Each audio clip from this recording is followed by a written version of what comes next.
I'm Kat, and in this tutorial I'll show you how to make this autumn-inspired dream catcher.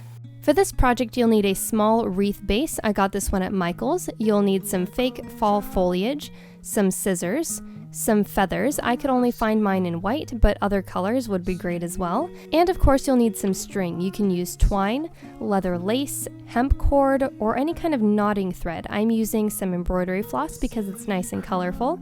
And because I have white feathers, I have some gold paint.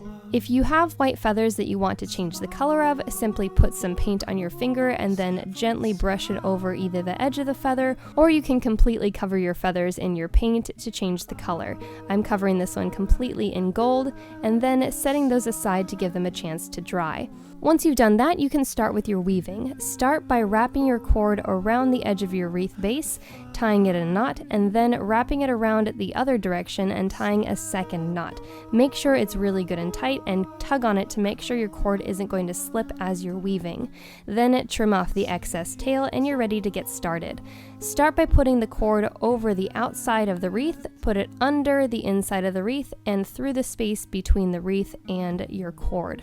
This is going to form a little bit of a catch. It's not going to be in a knot, but it's going to hold it in place along the outside of your wreath. Do the same thing a few inches over and just try to keep it uniform around the outside of your wreath. You can do some larger spaces if you want to have wider spaces and use less cord in your weaving and be done with it faster, or you can do them smaller and closer together like I did. Once you've gone all the way around your wreath, you're going to come back to the place where you started. Instead of going over the outside of your wreath, you're going to go over the outside of that first piece of cord. Then back underneath and through that same space to make a loop like this. Make sure you pull it good and tight as you proceed, because if it's loose, everything's going to get a little bit wonky. Then move on to the next length of cord, put it over the outside of the cord, then back underneath the inside of the cord and pull it through that same space. And at this point, once I had gone around a few times and had worked my way in, I had a pretty good sense of how much I was going to need to complete my project.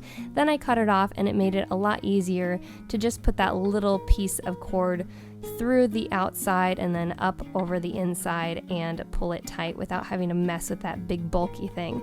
Once you've gone around and have reached the center, instead of winding it again, wrap it around that same spot you would have wound your twine and then tie it off and trim off the excess. Now, this next step is completely optional, but if you wanted to add a bead, simply take a length of your same colored twine, tie it around a little space in the center, then thread a nice colorful bead onto that, and then tie it off on the other side. And you're ready to decorate the rest of your dream catcher any way you please. I did 3 cords with leaves on them and then 2 cords with feathers. On the middle longest one with the leaves, I did 2 leaves, and then once I had decorated the bottom of my dream catcher, I took some colorful leather lace and wound it around the outside of my wreath, just to add a little bit of extra autumn color.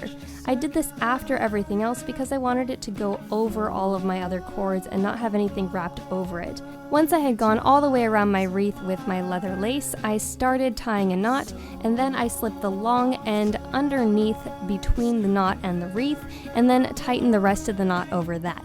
This gave me a bit of a loop to actually hang my dream catcher on the wall. Then I took the long end of the loop, tied a knot in that, and that is going to keep everything in place so that the loop doesn't split out. Pull that tight and then trim off the excess with your scissors. Then if you have any other excess leather cord, trim that as well, and you're finished with your dream catcher. Hang it on the wall and enjoy. Thanks for watching. If you enjoyed this video, remember to like, share, and subscribe.